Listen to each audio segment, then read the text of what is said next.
Hello and welcome to the capital study circle. Capital study circle में आप सभी का स्वागत है। जैसा कि हमारा प्रैक्टिस सेट चल रहा था यूपीएचएससी के लिए और दूसरे जो एग्ज़ाम्स होते हैं जैसे केवीएस हो गया या टीजीटी पीजीटी हो गया, इस तरह के तमाम सारे एग्ज़ाम या दूसरे कोई भी एग्ज़ाम अगर आप दे रहे हैं यूपी पीसीएस या आईएएस की तैयारी कर रहे हैं तो वहाँ के लिए भी जनरल नॉलेज जो बेसिक चीज़ है हम उसमें डिस्कस कर रहे हैं यूपीएचएससी के कॉन्टेक्स्ट में। लेकिन ये जनरल नॉलेज सभी के लिए इम्पॉर्टेंट है, तो कोई भी इसको देख सकता है, इससे सीख सकता है।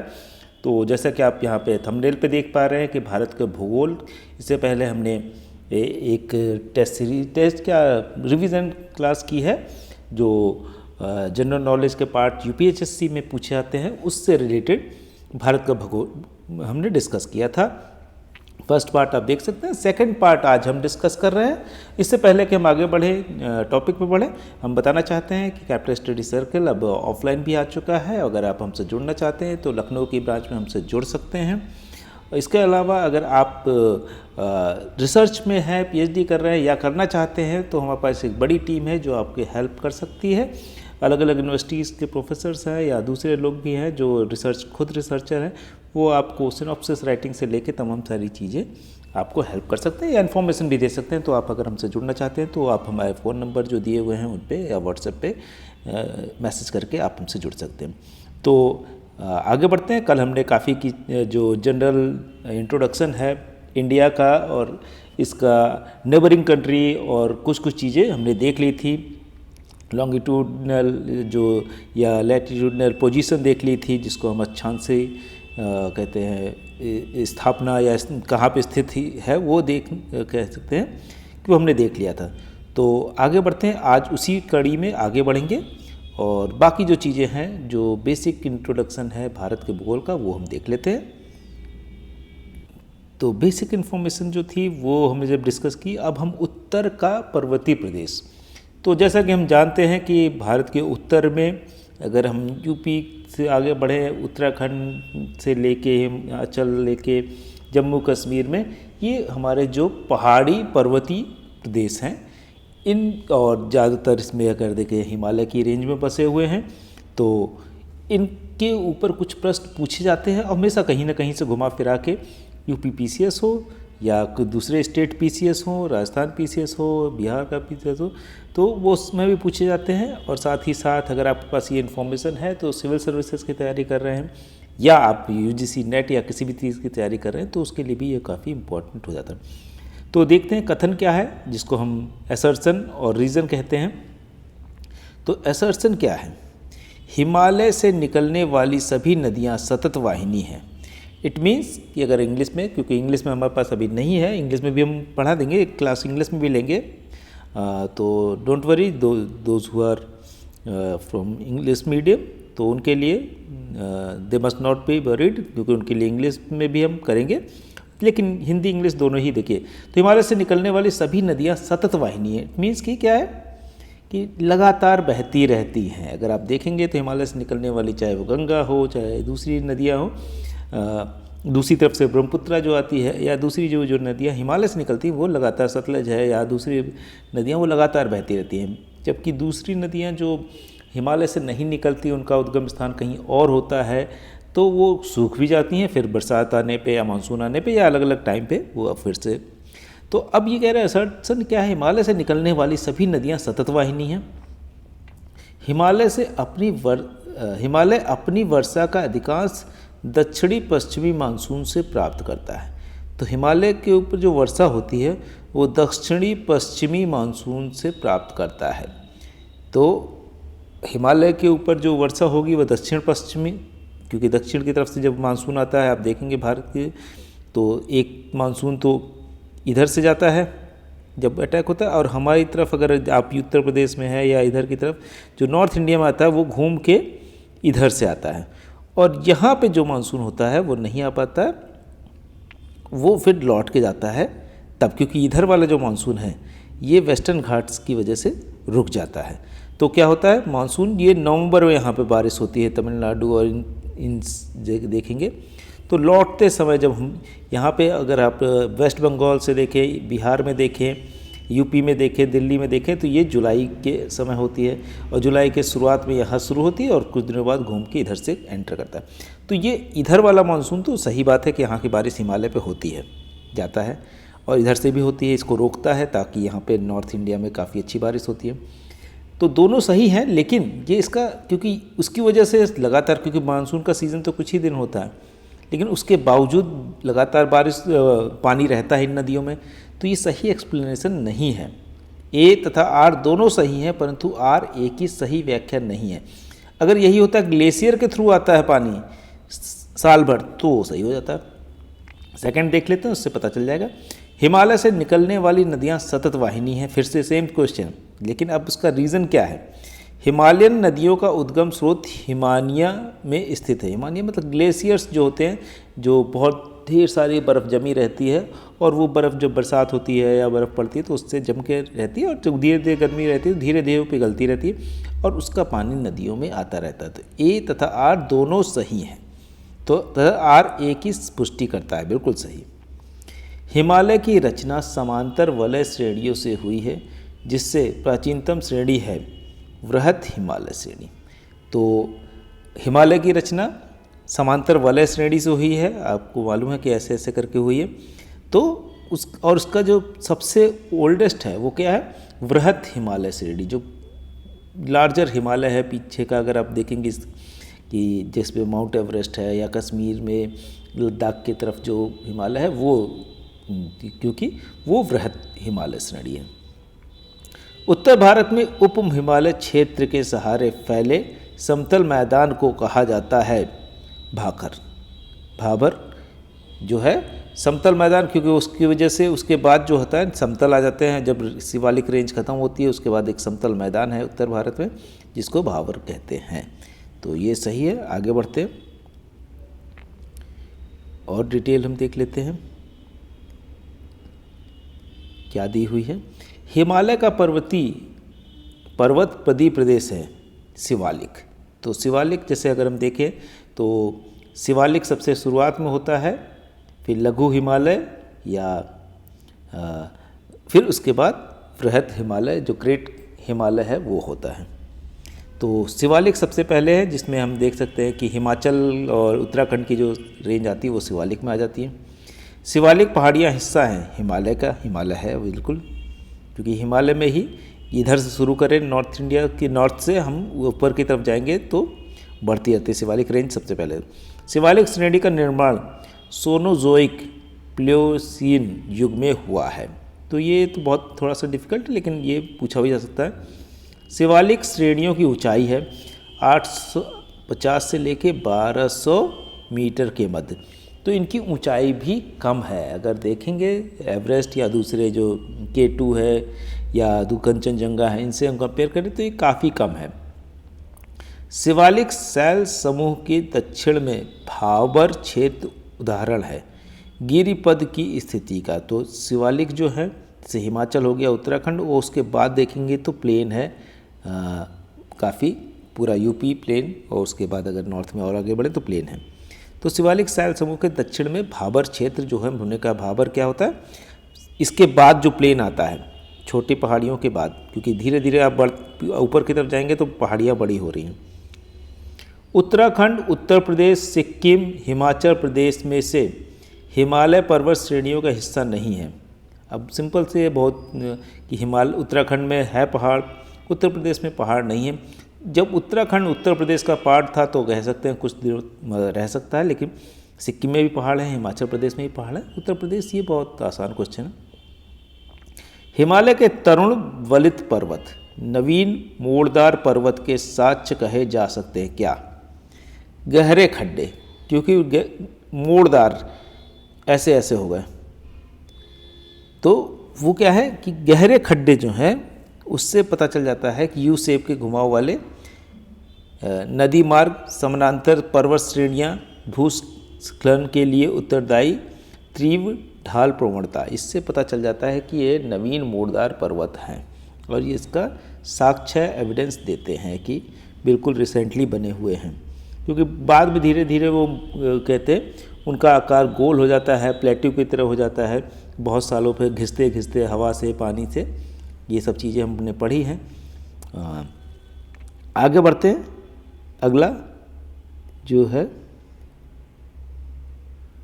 हाँ, यहाँ पे आप देखेंगे ये चीज़ें दी हुई है। नीचे दिए गए जम्मू कश्मीर के मानचित्र की जांच कीजिए। अब यहाँ पे अगर आप देखेंगे तो लिखा 1 2 3 4 से अंकित पर्वत श्रेणियाँ। आपको शायद ना दिख रहा हो तो मैं यहाँ पे मार्क कर देता हूँ। ये है 1, ये है 2, ये है 3, ये है 4।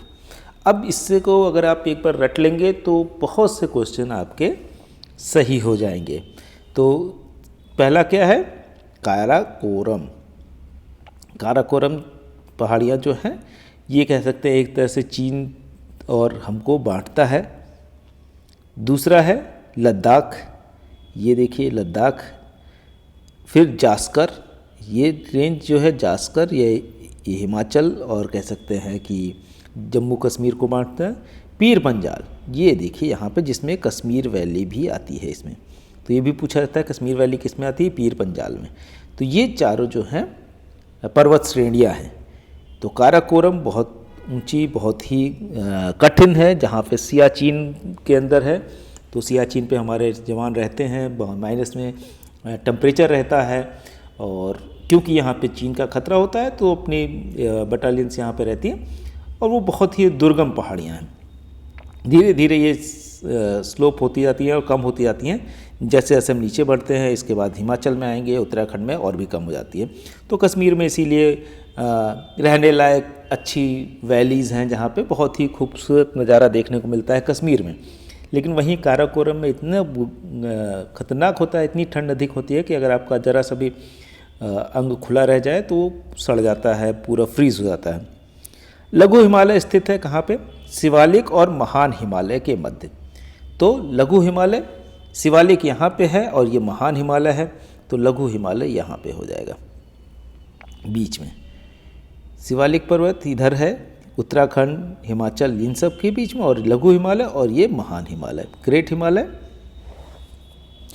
इसके अलावा हम देखें, आगे बढ़ते हैं। पश्चिम भाग में हिमालय के श्रेणियों का दक्षिण से उत्तर की ओर सही क्रम है। दक्षिण से उत्तर की, तो शिवालिक हमने बताया भी कि शिवालिक होगा सबसे नीचे, इसके बाद लघु हिमालय, इसके बाद जो है बृहद हिमालय या महान हिमालय जिसको हम कहते हैं वो हो जाएगा। तो आगे बढ़ते हैं। हाँ, सबसे नवीन पर्वत श्रेणी है, ये सबको मालूम है कि सबसे नवीन क्या है। नीचे जो हमने फोल्ड बनाए, फोल्ड माउंटेन धीरे धीरे बनते गए, तो यहाँ पे जो सबसे ऊंचा एवरेस्ट भी है, तो यहाँ पे जो शिवालिक रेंज है वो सबसे नवीन है। दक्षिण भारत में नवीनतम चट्टान प्रणाली है गोंडवाना। गोंडवाना दक्षिण भारत की सबसे नवीनतम पर्वत श्रेणी। दक्षिण भारत की नवीनतम चट्टान प्रणाली गोंडवाना है। जिसके बाद उच्चावच आकृतियों का दक्षिण से उत्तर की ओर बढ़ते हुए सही क्रम है। धौलावर, जास्कर, लद्दाख, काराकोरम। इसका उल्टा कर दिया, उसका उल्टा देखिए, जास्कर यहाँ पीर पंजाल है। अगर यहाँ पे देखेंगे तो धौलावर है जिसमें हिमाचल जो है कि उसमें वो हिमाचल में ज़्यादातर जो है धौलावर पहाड़ियों पे है। जास्कर उसके बाद देखेंगे तो उसके बाद लद्दाख है, उसके बाद काराकोरम। तो दक्षिण से उत्तर की तरफ, ये सही क्रम हो गया। इसके बाद देखें हिमाचल में उत्तर दिशा की ओर क्रम वाली पर्वत श्रेणियाँ। उस हिमाचल के अंदर क्या है, तो पीर पंजाल, क्योंकि ये जो पीर पंजाल है वो हिमाचल में भी जाएगी। इसके बाद जास्कर, जास्कर हमने बताया ही है, जास्कर हो गया। तो पीर पंजाल, जास्कर, क्योंकि किधर से पूछ रहा है, उत्तर दिशा की ओर। हिमालय में उत्तर दिशा की ओर, इधर से उत्तर की तरफ जाना है, तो क्या हो रहा है, पीर पंजाल, जास्कर, इसके बाद लद्दाख पर्वत श्रेणी और काराकोरम पर्वत श्रेणी। तो घुमा फिरा के इस मैप्स को अगर आपने याद कर लिया, काराकोरम, लद्दाख, जास्कर और पीर पंजाल। पीर पंजाल, जास्कर, लद्दाख और काराकोरम। तो किसी भी तरह से आप इसको याद कर लीजिए। देखिए काराकोरम ये के रख लिया, इसके बाद क्या है, लद्दाख के एल, जे पी, KLJP। तो KLJP से याद कर सकते हैं, LJP एक पार्टी है,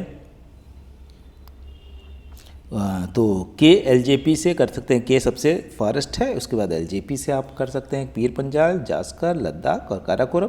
उसका उल्टा कर देंगे दक्षिण से। ये ध्यान रखिए किधर से पूछ रहा है, दक्षिण से उत्तर से दक्षिण की तरफ या दक्षिण से उत्तर की तरफ, ये टर्म आपको याद रखना है, KLJP। आगे बढ़ते हैं, अगला देख लेते हैं क्या है इसमें। ओके, तो हिमालय में पूर्व से पश्चिम की ओर पर्वत शिखरों का सही क्रम। अब पूर्व से पश्चिम की ओर पूछ रहा है, तो पूर्व किधर हो गया हिमालय का, इधर, पश्चिम किधर हो गया, इस तरफ। तो अब ये जैसे आप देखेंगे तो कंचनजंगा, कंचनजंगा इस तरफ है, फिर इसके बाद एवरेस्ट है, अन्नपूर्णा, धौलागिर।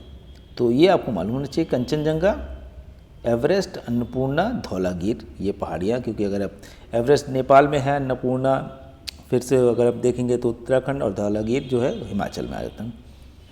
पूर्वी हिमालय की तुलना में ट्री लाइन का ऊंचाई मान पश्चिमी हिमालय में होता है कम। पूर्वी हिमालय में क्या होगा, कम होता है पश्चिमी हिमालय से। ट्री लाइन आप देखेंगे पूर्वी हिमालय कहाँ तक जाता है, अरुणाचल तक चला जाता है, तो वहाँ तक अगर देखें तो उसका मान कम हो जाता है। हिमालय की पहाड़ी श्रृंखला में ऊंचाई के साथ साथ इन कारणों से वनस्पति में परिवर्तन आता है। क्या, तापमान में गिरावट, वर्षा में बदलाव, मिट्टी का अनुपजाऊ होना। तो इसकी ये सारी चीज़ें हैं, ओब्वियसली कहीं भी होगा, ये सारी चीज़ें इफेक्ट करती है। ऊंचाई तो एक इफेक्ट करती ही है। उत्पत्ति की दृष्टि से सबसे नवीनतम पर्वत श्रेणी क्या है, पटकाई श्रेणियाँ। पटकाई श्रेणियाँ सबसे नवीनतम है, जो कि हिमालय की ही रेंज में है। नागालैंड, त्रिपुरा, मणिपुर, मिजोरम राज्यों में से पटकाई पहाड़ियों से संलग्न नहीं है। क्या, त्रिपुरा। कि अगर आप देखेंगे नॉर्थ ईस्ट, हमने बोला नॉर्थ ईस्ट बहुत इंपॉर्टेंट है, नॉर्थ ईस्ट की सारी चीज़ें याद कर लें। तो नॉर्थ ईस्ट में ये जो है हिमालय रेंज में है, लेकिन त्रिपुरा क्या आता है इधर से। त्रिपुरा क्या है, बांग्लादेश से तीनों तरफ से जुड़ा हुआ है, घिरा हुआ है। तो त्रिपुरा जो है वो नहीं है कि इस रेंज में, कह सकते हैं वो दक्कन की रेंज में आता है। पीर पंजाल श्रेणी पाई जाती है जम्मू कश्मीर में। हम पहले बता चुके हैं कि जम्मू कश्मीर में पूछा था, कश्मीर की जो वैली, कश्मीर वैली किस पर्वत श्रेणी में है। तो पीर पंजाल कश्मीर घाटी स्थित है, बृहद हिमालय और वह पीर पंजाल श्रेणियों के मध्य। तो पीर पंजाल और बृहद हिमालय यहाँ से शुरू हो गया, उसके बीच जो है वैली है, क्योंकि वैली का मतलब क्या होता है, दो ऊंचाइयों के बीच में जो स्थान होती है उसको हम वैली कहते हैं। अक्साई चीन का भाग है, लद्दाख पठार। हमको मालूम है कि अक्साई चीन जो है वो किस तरफ है, चाइना की तरफ बॉर्डर शेयर करता है, लद्दाख का ही पार्ट है। पश्चिमी हिमालय संसाधन प्रदेश के प्रमुख संसाधन वन। पश्चिम हिमालय में क्या है संसाधन प्रदेश, प्रमुख संसाधन है वन ऑब्वियसली। ग्रेट हिमालय की ऊंचाई 8,850 मीटर, ASL 8,842 मीटर। हिमाचल पर्यायवाची है मध्य हिमालय का। तो मध्य हिमाचल में का क्या सा है, ज़्यादातर मध्य हिमालय है। इसके बाद अगर देखें तो शिवालिक रेंज शुरू हो जाती है।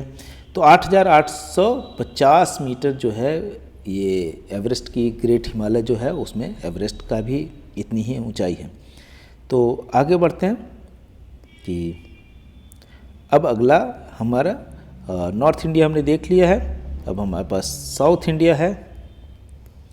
साउथ इंडिया का भी हम इसको देख लेते हैं। दक्षिण भारत में सबसे प्राचीन पर्वत श्रृंखला अरावली। ये याद रखिएगा, अरावली किस तरफ है, राजस्थान की तरफ से लेकर दिल्ली तक पहुंचती है। दिल्ली का बहुत से एरिया जो है अरावली पहाड़ियों पे भी बसा हुआ है। तो जो लोग जवाहरलाल नेहरू यूनिवर्सिटी को जानते हैं वहाँ पे भी अगर देखेंगे तो अरावली की पहाड़ियों पे बसा हुआ है। इसके बाद महरौली जैसा हिस्टोरिकल जो वो प्लेस है जहाँ कुतुब मीनार या दूसरे चीज़ें हैं, तो तो बलबन का मकबरा, इस तरह की तमाम सारी चीज़ें हैं वहाँ पे, तो वो भी अरावली के रेंज में ही हैं। राजस्थान, हिमाचल प्रदेश, उड़ीसा एवं आंध्र प्रदेश राज्यों में से अरावली श्रेणी स्थित हैं। राजस्थान में हमने बताया राजस्थान से लेकर दिल्ली तक आता है। उसके बाद नहीं, अरावली श्रेणियाँ की अनुमानित आयु क्या है? 570 मिलियन वर्ष, तो बहुत पुरानी है। भारत की सबसे पुरानी पर्वत श्रेणी अरावली, इसलिए वो काफ़ी घिस के छोटी भी हो गई, जिस पे जैसे हमने बताया दिल्ली में भी वो अरावली रेंज है, लेकिन बहुत ज़्यादा पता नहीं चलता, पहाड़ नहीं लगता। रेजिडबुल पर्वत का उदाहरण है अरावली। रेजिडबुल क्या होता है कि जो छोटे हो गए। दक्षिण भारत की सबसे ऊंची चोटी क्या है? अन्नाईमुडी। अन्नाईमुडी जो है दक्षिण भारत की सबसे, ये इंपॉर्टेंट है, इसको याद रखिएगा। भारतीय प्रायद्वीप की सबसे ऊंची चोटी अन्नाईमुडी, ये भी है। भारतीय प्रायद्वीप क्या होता है? जो 3 तरफ से समुद्र से घिरा हो। तो इसके साउथ इंडिया की बात कर रहे हैं, नॉर्थ इंडिया में तो अलग है प्रायद्वीपी भारत की बात। नर्मदा एवं ताप्ती नदियों में के मध्य स्थित है सतपुड़ा श्रेणी। सतपुड़ा के जंगल बड़े घने हैं, तो नर्मदा और ताप्ती नदियों के मध्य स्थित है ये। उत्तर से शुरू कर दक्षिण की ओर पहाड़ियों का सही अनुक्रम, अब देखिए इसमें नल्लामलाई पहाड़ियाँ, जवादी पहाड़ियाँ, नीलगिरी पहाड़ियाँ, अन्नामलाई पहाड़ियाँ, ये अगर उत्तर से दक्षिण की तरफ आएँ इस तरफ। पूर्वी घाट और पश्चिमी घाट मिलते हैं कहाँ पे? ये इंपॉर्टेंट है, ये तो थोड़ा समझ नहीं आएगा, लेकिन पूर्वी घाट और पश्चिमी घाट कहाँ मिलते हैं? नीलगिरी पहाड़ियों में। और मानसून जो होता है वो देखेंगे तो पश्चिमी घाट में नहीं आता है सही ढंग से, क्योंकि पश्चिम घाट क्या होता है, वो रोक देते हैं मानसून को जाने के लिए। इसीलिए अगर आप देखेंगे तो विदर्भ के एरिया में सूखा पड़ा रहता है, जबकि मानसून अच्छा आता है उसके महाराष्ट्र में। कर्नाटक, केरल, तमिलनाडु राज्यों में नील के मिलन स्थल पर स्थित है नीलगिरी पहाड़ियाँ। तो कर्नाटक आप जानते हैं इंडिया का नक्शा, केरल हो गया, कर्नाटक हो गया और तमिलनाडु, इनके बीच में यहाँ पे क्या होता है? नीलगिरी की पहाड़ियाँ हैं। नीलगिरी पर्वतमाला स्थित है केरल में, कर्नाटक और तमिलनाडु राज्यों में। सेम क्वेश्चन है, तो ये इंपॉर्टेंट है कि ये बेसिक इन्फॉर्मेशन इंडिया के बारे में, एटलीस्ट साउथ इंडिया के बारे में आपको मालूम होना चाहिए, क्योंकि क्वेश्चन वहीं से आते हैं जहाँ से आपकी जानकारी थोड़ी सी कम हो, ध्यान ना दिया हो आपने, बस इसी वजह से छूटता है, अदरवाइज़ बहुत डिफ़िकल्ट नहीं होता। भारतीय समुद्र शास्त्रियों ने अरब सागर के तल में मुंबई से पश्चिम दक्षिण पश्चिम में लगभग 455 किलोमीटर दूर एक नए 1505 मीटर ऊंचे पर्वत श्रेणी की खोज की है। इस पर्वत का नाम रखा गया है रमन सागर पर्वत। तो रमन CV रमन इंडिया के ग्रेट साइंटिस्ट थे, उनके नाम पे रमन सागर पर्वत रखा गया। अरावली, सतपुड़ा, अजंता, सह्याद्री पर्वत श्रेणियों में से वह जो केवल एक ही राज्य में विस्तृत है वो क्या है? अजंता पर्वत श्रेणी, सिर्फ महाराष्ट्र में। अरावली को देखें तो अरावली हमने बताया राजस्थान से लेके दिल्ली तक भी आ जाता है। अजंता जो है वो नहीं है। और इसके अलावा सतपुड़ा बहुत मध्य प्रदेश में, छत्तीसगढ़ में अगर देखें तो झारखंड और उधर भी उड़ीसा तक पहुंच जाता है। सह्याद्री पर्वत श्रेणियाँ भी। तो महाराष्ट्र, कर्नाटक एवं गोवा में पश्चिमी घाट कहलाते हैं सह्याद्री। तो सह्याद्री कहाँ पे? महाराष्ट्र, कर्नाटक और गोवा की तरफ जो पश्चिमी घाट के रेंज है वो उसको सह्याद्री पर्वतमाला कहते हैं। पहाड़ियों का दक्षिण से उत्तर की ओर बढ़ते हुए सही अनुक्रम क्या है? सतमाला पहाड़ियाँ, पीर पंजाल श्रेणी, नागा पहाड़ियाँ, कैमूर पहाड़ियाँ। तो आप देखेंगे किधर से पूछ रहा है इसको? दक्षिण से उत्तर की ओर। तो दक्षिण से दक्षिण ये हो गया, इसमें उत्तर की तरफ आगे बढ़ेंगे तो सतमाला पहाड़ियाँ, फिर पीर पंजाल श्रेणियाँ, नागा पहाड़ियाँ और कैमूर पहाड़ियाँ। इस तरह से आप देखेंगे कि दक्षिण से उत्तर की तरफ बढ़ रहा है। कार्डमम पहाड़ियाँ जिन राज्यों की सीमाओं पर स्थित है वह है केरल और तमिलनाडु। कार्डमम जिसको हम इलायची कहते हैं, इलायची ज़्यादातर केरल और तमिलनाडु में होती है, तो उनके राज्यों पे है। सेवराय पहाड़ियाँ अवस्थित हैं तमिलनाडु में। बालघाट श्रेणी, हरिश्चंद्र श्रेणी, मांडव पहाड़ियाँ तथा सतमाला पहाड़ियों में से महाराष्ट्र में स्थित नहीं है। कौन सी? मांडव पहाड़ियाँ। अब ये सही सुमेलित करने के लिए पूछा है। महादेव पहाड़ियाँ कहाँ है? मध्य भारत में। मिकिर पहाड़ियाँ कहाँ है? पूर्वोत्तर भारत में। महादेव पहाड़ियाँ भाग है महादेव की कौन कौन सी भाग है? सतपुड़ा पर्वत श्रेणी सतपुड़ा रेंज में है। रामगिरी की पहाड़ियाँ का भाग है पूर्वी घाट एवं महेंद्र पर्वत। आगे बढ़ जाते हैं, पर्वत चोटियाँ देख लेते हैं। तो पर्वत चोटियाँ क्या कह रही हैं? बहुत छोटे से चीज़ें हैं, बहुत आपको ज़्यादातर चीज़ इसमें याद रहेंगी। माउंट एवरेस्ट स्थित है नेपाल में, ये सभी को मालूम है। सबसे ऊंचा पर्वत शिखर है माउंट एवरेस्ट, ये भी मालूम है। प्रथम भारतीय नारी जो एवरेस्ट शिखर पर चढ़ने में सफल हुई थी, कौन थी? बचेंद्री पाल, ये सबको हमने बचपन में पढ़ा है। माउंट एवरेस्ट शिखर पर चढ़ने वाली पहली महिला थी, अब ये इंडिया की नहीं पूछ रहा है, तो जुंको तोम्बई। 2 बार माउंट एवरेस्ट पर विजय प्राप्त करने वाली महिला पर्वतारोही कौन है? संतोष यादव, 2 बार चढ़ी हैं। एवरेस्ट पर चढ़ने वाली द्वितीय भारतीय महिला कौन है? सबसे पहले बचेंद्री पाल पर चढ़ी थी, उसके बाद संतोष यादव। भारत के सर्वोत्तम पर्वत चोटी कौन सी है? K2, ये सबको ये ध्यान रखिएगा। K2 गॉडविन ऑस्टिन भी कहते हैं, तो K2। हिमालय की ऊंची चोटी कंचनजंगा स्थित है कहाँ पे? नेपाल एवं सिक्किम में। तो कंचनजंगा सिक्किम और नेपाल दोनों में स्थित है। नंदा देवी चोटी कहाँ है? गढ़वाल हिमालय का भाग है नंदा देवी। नंदा देवी शिखर स्थित है उत्तराखंड में, ये याद रखिएगा, नंदा देवी हमेशा पूछा जाता है। गुरु शिखर पर्वत चोटी अवस्थित है राजस्थान में, गुरु शिखर, ये भी इम्पोर्टेंट है। अरावली की उच्चतम शिखर है क्योंकि गुरु शिखर। हिमालय की चोटियों का पूर्व से पश्चिम दिशा में सही क्रम बताइए। पूर्व से पश्चिम, तो पूर्व इधर हो गया, इंडिया का नक्शा ऐसा कर बनाए तो हम, तो पूर्व से पश्चिम। नामचा बरवा अरुणाचल में हो गया, फिर इसके बाद कंचनजंगा जो हमने बताया सिक्किम में, माउंट एवरेस्ट नेपाल में, नंदा देवी आपका उत्तराखंड में आ गया। तो इस तरह से ये सही भी है। गोसाई थान, कामेट, नंदा देवी एवं त्रिशूल पर्वत शिखरों में से भारत में अवस्थित पर्वत शिखर नहीं है, तो गोसाई थान जो है वो नहीं है। सही सुमेलित कीजिए। माउंट आबू अरावली पहाड़ियों पे है, कोडाइन कला पालनी पहाड़ियों पे है, उड़कमंड नीलगिरी पहाड़ियों पे है, और शिमला कौन से है? धौलाधार श्रेणी में। शिमला जो कि कभी कैपिटल भी रही है, जब ब्रिटिश इंडिया में आप देखेंगे तो कलकत्ता में बहुत गर्मी पड़ती थी, तो उस समय शिमला भी कैपिटल रहती थी, समर कैपिटल जिसको हम कहते हैं, वो ब्रिटिश पीरियड में कहते हैं। अब हम घाटियाँ देख लेते हैं। घाटियों के बाद हम कुछ चीज़ें और हैं वो देख के ख़त्म करते हैं इसको। तो घाटियाँ क्या है? कुल्लू घाटी जिन पर्वत श्रेणी के बीच अवस्थित है, ये हैं कौन सी? धौलाधार तथा पीर पंजाल उत्तराखंड राज्य में। तो धौलाधार और पीर पंजाल जो है, शिमला जो है धौलाधार में है, और ये धौलाधार जो है ये कहाँ पे है? हिमाचल में। तो हिमाचल में धौलाधार है, और उसी में कुल्लू घाटी भी है, शिमला भी है। नेलांग घाटी स्थित है उत्तराखंड राज्य में। ये सारे धौलाधार पीर पंजाल के बीच में है। पीर पंजाल में जम्मू कश्मीर हो गया,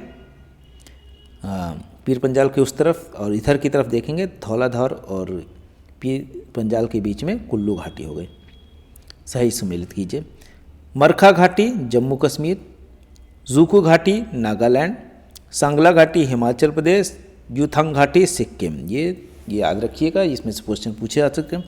इसके अलावा ये अब ज़्यादा इम्पोर्टेंट आ गई। निम्नलिखित कथन सही है। मौन घाटी साइलेंट वैली राष्ट्रीय वन के निकट पत्थर व कड़ऊ जल विद्युत परियोजना बनाने का प्रस्ताव है। कुंती नदी मौन घाटी साइलेंट वैली की वर्षा प्रचुर वनों से उद्भव होती है। तो कुंती नदी कहाँ से होती है? मौन घाटी, जिसको हम इंग्लिश में साइलेंट वैली कहते हैं। आगे बढ़ते हैं। घाटियों के बाद हम दर्रे देख लेते हैं, जिसको हम पासेस कहते हैं, जिसके हो के 2 पहाड़ों के बीच में कुछ स्थान होता है, जैसे पहाड़ ऐसे हैं, तो ये बीच का जो स्थान होता है, यहाँ से निकल के जा सके उधर रास्ता ऐसा होता है, तो उसको पासेस कहते हैं। सेला दर्रा स्थित कहाँ है? अरुणाचल प्रदेश में। पालघाट स्थित है नीलगिरी और अन्नामलाई पहाड़ियों के मध्य में। तो नीलगिरी और अन्नामलाई भी हमने बात की थी। नीलगिरी कहाँ पे है? जहाँ पे केरल, कर्नाटका, तमिलनाडु का बॉर्डर, ये यहाँ पे। भोरघाट स्थित है महाराष्ट्र में, ये इंपॉर्टेंट है। लिपुलेख दर्रा ये उत्तराखंड में है, ये भी इम्पोर्टेंट है कि लिपुलेख के आसपास आजकल कुछ कंट्रोवर्सी हुई उत्तराखंड को लेके, इसलिए इम्पोर्टेंट है। लेह जाने का रास्ता जोजिला दर्रा, लेह अगर जाएंगे तो जोजिला से होकर। नाथुला दर्रा सिक्किम में है, जहाँ से हम चाइना की तरफ जा सकते हैं। वर्ष 2006 के लगभग मध्य में भारत और चीन के बीच व्यापार बढ़ाने के लिए पुनः खोला गया। ये पहले से खुला हुआ था, तमाम सारे चीनी यात्री वहाँ से आते थे नाथुला दर्रा से। इसके बाद ये बंद हो गया था, लेकिन अब ये फिर से शुरू हो गया 2006 में। तो पहाड़ियाँ हैं, दर्रे जो हैं, माड़ा पहाड़ी दर्रा कहाँ है? उत्तराखंड में। जोजिला अभी फिर से आ गया जम्मू कश्मीर में। बनिहाल जम्मू कश्मीर में, ये दोनों इम्पोर्टेंट हैं।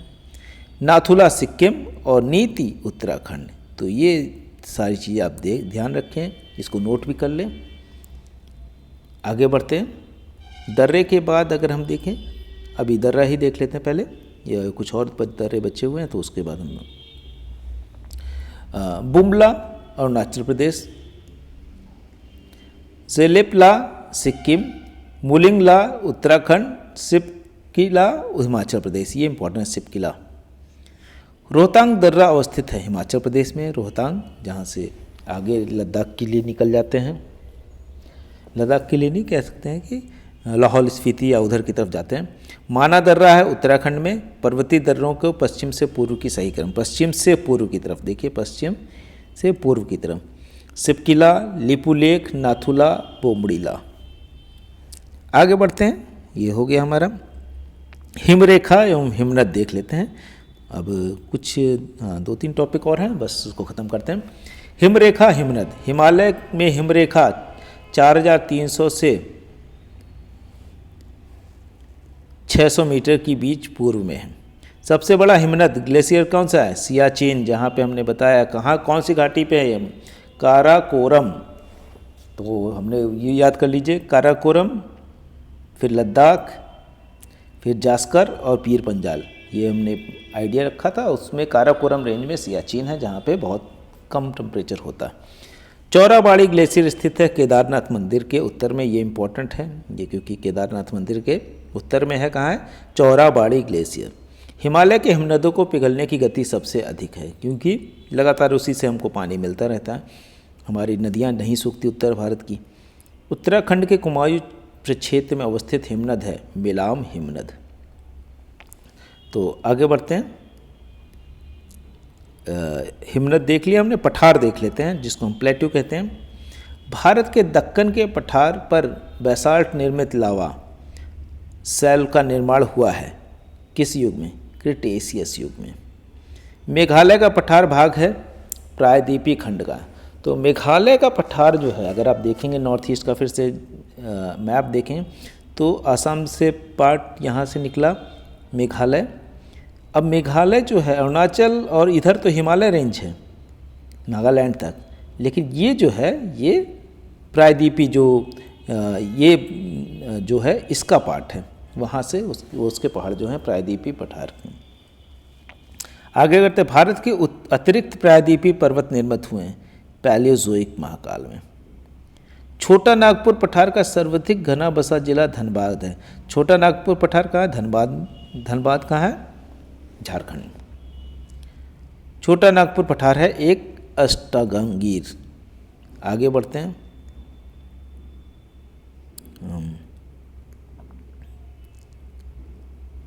यहाँ पे देख लेते हैं, नीचे दिए गए मानचित्र में फिर से उसी तरह से एक मानचित्र आ गया है, और ये हमारा लास्ट है। इसको अगर आप मानचित्र को याद रख लेंगे तो बहुत आसान हो जाएगा।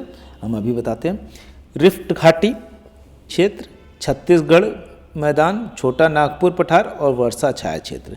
तो ABCD, तो ए ये हो गया, बी यहाँ पे देखेंगे, सी छोटा नागपुर और डी यहाँ पे।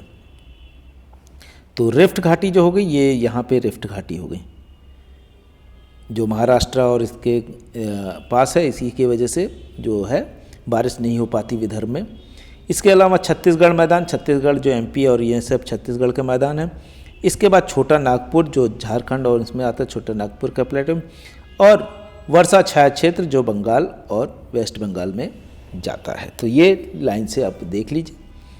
मालवा का पठार, छोटा नागपुर का पठार, दक्कन का पठार तथा प्रायद्वीप का पठार में से अरावली एवं विंध्य श्रृंखलाओं के मध्य स्थित पठार हैं। मालवा का पठार कि आप देखेंगे तो मालवा का पठार जो है अरावली और विंध्य, अरावली रेंज हमने बताया था ये राजस्थान है, इधर राजस्थान से लेकर दिल्ली तक किया जाता है, और विंध्य का क्या है इस तरफ, तो इसके बीच में कौन सा है, मालवा का पठार जो एमपी में है वो मालवा का पठार वो है, क्योंकि इधर से देखेंगे तो विंध्य यहाँ पे है और यहाँ पे जो है वो निकल जाता है छोटा नागपुर, दक्कन आगे निकल जाता है, दक्कन तो इधर है। इसके अलावा ये इम्पोर्टेंट है, दंडकारण्य क्षेत्र अवस्थित है छत्तीसगढ़ और उड़ीसा में। दंडकारण्य भारत में स्थित है मध्यवर्ती क्षेत्र में यहाँ पे। तो ये हमारा हो गया बेसिक भूगोल के कुछ चीज़ें, ऑल दो हमने सिर्फ बताया है। अभी हम जब रिवीजन करेंगे उसमें हम इन चीज़ों को याद रखने की ट्रिक बताएंगे, किस तरह से ये चीज़ें याद रखेंगे और कौन सी चीज़ ज़्यादा इम्पॉर्टेंट है, कौन सी चीज़ ज़्यादा याद रखनी है। तो यहाँ पे अपनी बात ख़त्म करते हैं। तो जैसे हमने बताया कि अगर आप हमसे जुड़ना चाहते हैं, क्लासेस लेना चाहते हैं पॉलिटिकल साइंस, सोशियोलॉजी, हिंदी या तमाम दूसरे सब्जेक्ट्स की, तो भी आप जुड़ सकते हैं। और इसके अलावा जीएस की भी तैयारी कर रहे हैं तो उस सब्जेक्ट के साथ ही हम जीएस की तैयारी भी करते हैं। बहुत जल्दी हमारा ऐप भी आने वाला है और बहुत ही आप सबके लिए बहुत नॉमिनल फीस में हम वो पूरा कोर्स डिज़ाइन इस तरह से करेंगे कि अभी जो इन्फॉर्मेशन मिली है उसमें है कि शायद कुछ दिनों के लिए एग्ज़ाम अभी नहीं हो पाएगा, कम से कम 2 महीने नहीं हो पाएगा, 1-1.5 महीना, तो फरवरी या मार्च में होने की संभावना है। तो हम 1 महीने के अंदर पूरा रिवीजन और जीएस जो है जो छूटा हुआ था वो आपको पूरा करा देंगे। और बहुत नॉमिनल फीस रखी गई है 999 जो है 1000 के लगभग, उसके अंदर ही आपको पूरा कोर्स होगा, क्योंकि तमाम सारे लोगों ने लगातार मेहनत की है तो उनको एक रिवीजन तो बनता है। और सीरियस लोगों को साथ में रखने के लिए कि कहीं ऐसे लोग फ्री में भी कर सकते हैं, लेकिन उसमें होता क्या है सीरियसनेस कम हो जाती है, तो सीरियस लोगों के साथ काम करने के लिए या उनको पढ़ाने में अच्छा लगता है तो हम बहुत ही नॉमिनल फ़ीस, रजिस्ट्रेशन फ़ीस कह सकते हैं उसको, उसके साथ ही आपको जुड़ सकते हैं। फ़ोन नंबर हमारा है, व्हाट्सएप नंबर पे कर सकते हैं, वेबसाइट, फेसबुक, इंस्टाग्राम, टेलीग्राम, ये सारी डिटेल दी हुई, आप इस पर जुड़ सकते हैं कभी भी और हमको मैसेज कर सकते हैं। और रिसर्च के बारे में हमने बात की कि अगर आप रिसर्च ज्वाइन करना चाहते हैं तो हमें ज़रूर कॉल कीजिए, या पीडीएफ या किसी तरह का कोई एकेडमिक बुक या कुछ चाहिए तो आप हमें कॉल कर सकते हैं। अगर हमारे पास होगा तो हम आपको ज़रूर भेज सकते हैं। Thank you very much.